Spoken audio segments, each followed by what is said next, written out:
Chapter 8. Fiona qualifies easily for the league finals in the 800 and the high jump. I had no doubt that she would, but I heaped on the praise anyway.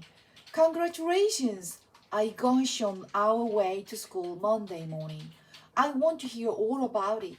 She's happy to oblige, but catches herself after a few minutes. Is this okay to do? Of course it is, I say, but the truth is, I'm feeling like I really missed out. She glances at me. I'm sorry, I'm being an idiot. Hey, it's fine. I really want to know. I tried to jumpstart her bike asking, so did Vanessa dominate the 400? Fiona scolds. Yes, and the huddles. You should have seen her strutting around. Yeah, well, what else is new? She eyes me. She didn't break your record, though. So, nanny on her. I laugh. Nanny on her? Yeah, she says, grinning. Nanny na on her. Then she adds, oh, and Meryl didn't even bother to show up. Kiro called her at home when the bus was set to leave and the mother said she was sick. Yeah, right. But she wouldn't have qualified for final anyway. So, how can she say she's part of the team when she's always skipping out or not showing up? It's like cheating. During the day, though, I bump into Gavin 3 times and Meryl is nowhere to be seen. So I start wondering if maybe I've been too hard on her. Maybe she really is sick. Then at lunch, Fiona and I are heading toward the courtyard when we run into Gavin again. Hey there, he says, looking maddeningly handsome. Hey, I say back, how's Mary feeling? I heard she was sick. Yeah, he says. It really knocked her out. He falls into step beside us. Are you guys eating lunch in the courtyard? Oh no, I tell him. Actually, I look at Fiona. I want to see how Rosa's doing. I pull a goofy face. For some reason, Miss Rooker thinks us passing notes in math is a bad thing, and I really need to catch up with her. Which is true. I haven't had much of a chance to talk with Rosa since that morning on her porch. Fiona gives me wiggly-faced signals, but I ignore them. You can go ahead, I tell her. I'll catch up with you later. Then I turn down the walkway to room 402, but Fiona follows. And so does Gavin. Go on, I tell them. You don't have to come with me. Who's Rosa? Gavin asks. She's a freshman, I tell him. She's got cerebral palsy, Fiona whispers. She's my friend and a math genius, I tell them both, and give Fiona a scolding look. She's been great to me through this whole thing. I stop and soothe them with my hands. Go, I'll catch up with you later. But they don't go. They follow me. The room 402 gang is surprised to see all of us. Wow, Mrs. Wall says, lots of company. Billy and Trent seem a little uncomfortable with the invasion. They turn back to their lunches and avoid looking at us.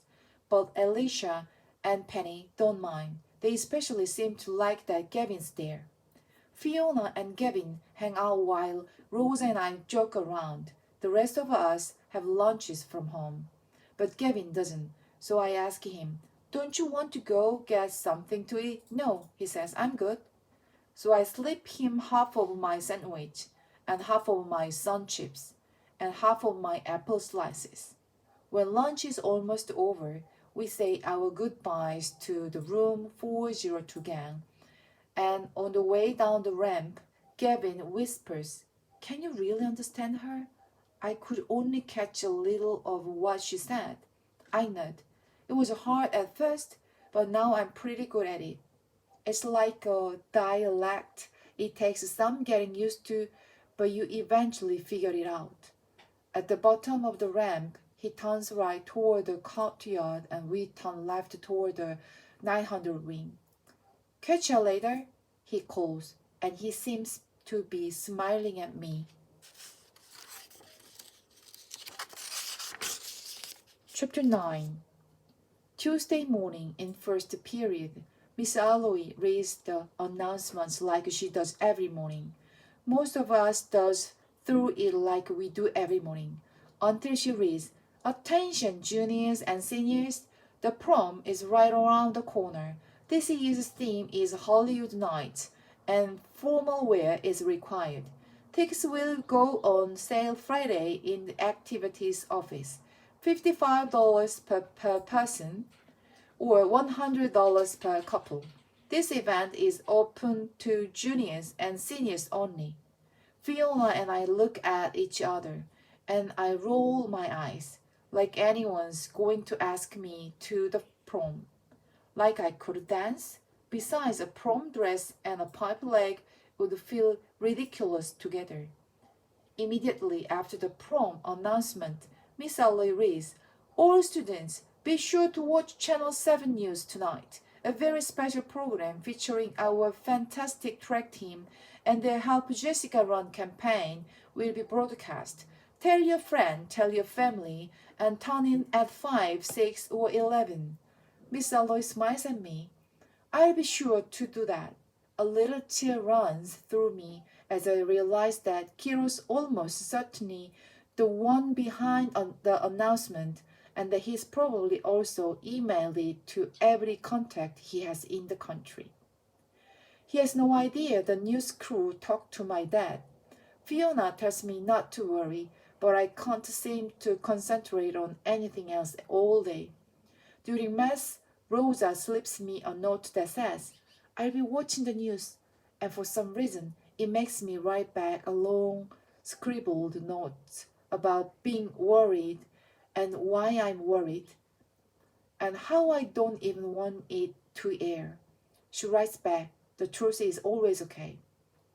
I'm studying her message, thinking about what she's writing, when I hear, I look up and see Miss Rooker standing beside me with her hand out. "I'm sorry," I say lamely. I start to put the note away, but she stays there with her hand out. So I plead, "It's personal." Her hand stays out. Finally, I turn it over to her and watch she strolls to the front of the class, her long nose buried in my note. Chapter 10. At 5 o'clock, Mom's setting the recorder so Dad can watch the broadcast when he gets home. Kelly is sitting cross-legged on the couch, texting her friends, and I'm sweating bullets. "Relax," Mom says soothingly as she takes her seat next to me. "It's going to be all right." "You sound like Rosa," I mutter. "Who's Rosa?" "The Channel 7 News Live at 5 graphics and music come on." "I'll tell you later," I whisper, and my heart starts hammering madly in my chest. The camera zooms in on Marla Sumner and her co-anchor, Case Franks. "Good evening," Case says. "Tonight at 5, what would you do if your teammate was tragically injured on the way home from a meet?" Footage of our track meet with hot wall appears on the screen. "We will show you what a Liberty High School team is doing to help their fellow runner get back on the track." "That's you," Kelly squeals. It's gone in a flash, but it's hard to mistake me for anyone else when I'm wearing shorts. "But first," Mala says, and then dives into another story, and another. Then there are commercials, and another story, and another, and the weather, and more commercials, and before every commercial break, they run a little teaser segment about the track team and me. "They're not gonna show it until the very end," Kelly grumbles, texting the whole time. Then all of a sudden, Marla Sumner is looking right into the camera, saying, "Finally, at 5, the story of the Liberty High School track team and the extraordinary efforts they are making to help one of their teammates run again. You may recall our coverage of the tragic bus accident that took the life of one young runner, Lucy Sanders. That accident also took the life of 16-year-old Jessica Charlisle. The TV switches from Marla in the newsroom to me walking across the infield. It's shot from behind, and it's strange to see myself from that angle. What I notice most is that my gait is still uneven. Hours before the accident, Jessica set a league record in the 400-meter race. Marla's voice says over the footage that the picture switches to Kiro on the field, talking into news microphone. She's incredibly talented,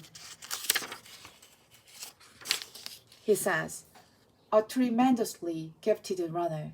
Now that she's back on her feet, we want to get her back on the track. A seemingly impossible dream. Marla's voice says, only if you haven't seen the latest advancement in running prosthetics. Over a graphic of a running leg, she goes on to describe how single and double leg amputees are able to compete on sleek carbon graphite running blades that absorb impact and store energy much like an Achilles tendon. Wow, Mom whispers. She's done her research. But with this dream, Marla's voice continues, comes a price tag. With fittings, fabrication, and ongoing adjustment, a leg like this costs around $20,000. But that's where all 4 divisions of the Liberty High School track team come in. Suddenly, my friends are on the screen, waving, angling for FaceTime, hamming it up. She just wants to run again.